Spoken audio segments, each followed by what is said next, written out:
Hello everyone, আজকে নিয়ে হাজির হয়েছি আবারও একটা নতুন ভিডিও। আজকের ভিডিওটি বিশেষত মোমো লাভারদের জন্য, যারা মোমো খেতে খুব বেশি পছন্দ করে।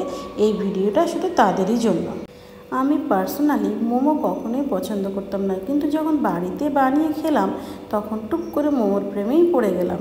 তাহলে চলুন তবে মোমোর ভিডিওটা একসঙ্গে মিলিয়ে বানাই।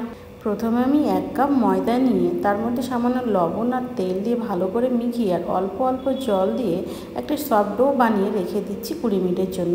এদিকে আমি মোমোর পুরের জন্য ব্যবহার করেছি বাঁধাকপি, গাজর, ক্যাপসিকাম, পেঁয়াজ, কাঁচা লঙ্কা, আদা আর রসুন। সবগুলোকে ভালোভাবে ঝুরি করে কেটে নিয়েছি। তারপর একটা ফ্রাই প্যান বসিয়ে তার মধ্যে অল্প তেল দিয়ে তেলের মধ্যে দিয়ে দিচ্ছি রসুন কুচি, আদা কুচি আর লঙ্কা কুচি দিয়ে হালকা হাতে একটু নেড়ে নেব। তারপরে কেটে রাখা বাঁধাকপি, গাজর, ক্যাপসিকাম আর পেঁয়াজ কুচি দিয়ে দিচ্ছি, দিয়ে একটু হালকা হাতে ভালো করে নেড়ে চেড়ে নেব।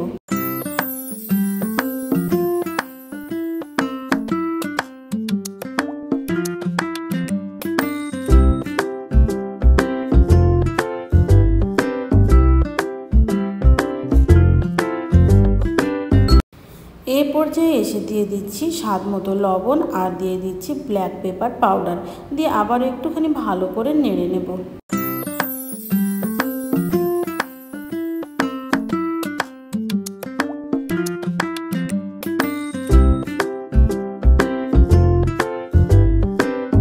সবগুলো ভালোভাবে ভেজে নেওয়া হয়ে গেছে। এদিকে খেয়াল রাখতে হবে যেন বেশি সেদ্ধও না হয়ে যায়, আবার কাঁচাও না থাকে। এবারে ময়দার ডো থেকে একটুখানি লেচি কেটে নিয়ে রুটির আকারে বেলে নেব। আপনারা চাইলে আপনাদের পছন্দ মতন কমও করে নিতে পারেন। আমি একটুখানি বড় করে বেলে নিচ্ছি। ভিডিওটা যদি আপনাদের কাছে ভালো লেগে থাকে তাহলে অবশ্যই লাইক, শেয়ার ও কমেন্ট করতে ভুলবেন না। আর হ্যাঁ, অবশ্যই আপনি যদি আমার চ্যানেলের প্রথম ভিউয়ার্স হন তাহলে চ্যানেলটি অবশ্যই সাবস্ক্রাইব করে দেবেন প্লিজ। এবারে আমি লেচির মধ্যে পুর ভরে ভাঁজ করে নিচ্ছি। ভাঁজ আপনারা আপনাদের পছন্দ মতো দেবেন। আমি 2-3 রকমভাবে করেছি।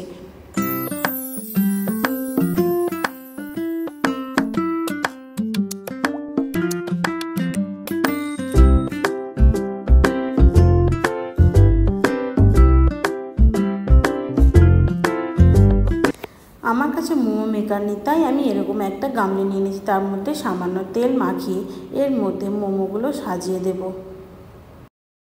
মোমোগুলোকে এমনভাবে সাজাবো যেন একটার সঙ্গে আর একটা লেগে না থাকে, একটু ফাঁকা ফাঁকা করে রাখতে হবে। অন্যদিকে আমি গ্যাসের মধ্যে একটা গামলির মধ্যে জল বসিয়ে দিয়েছি, আর সেই জলটা ফুটে উঠলে আমি সেই মোমোগুলো বসিয়ে ভালো করে ঢেকে দিচ্ছি 15 মিনিটের জন্য। 15 মিনিট পরে আমার মোমোগুলো খুব ভালোভাবে সেদ্ধ হয়ে গেছে।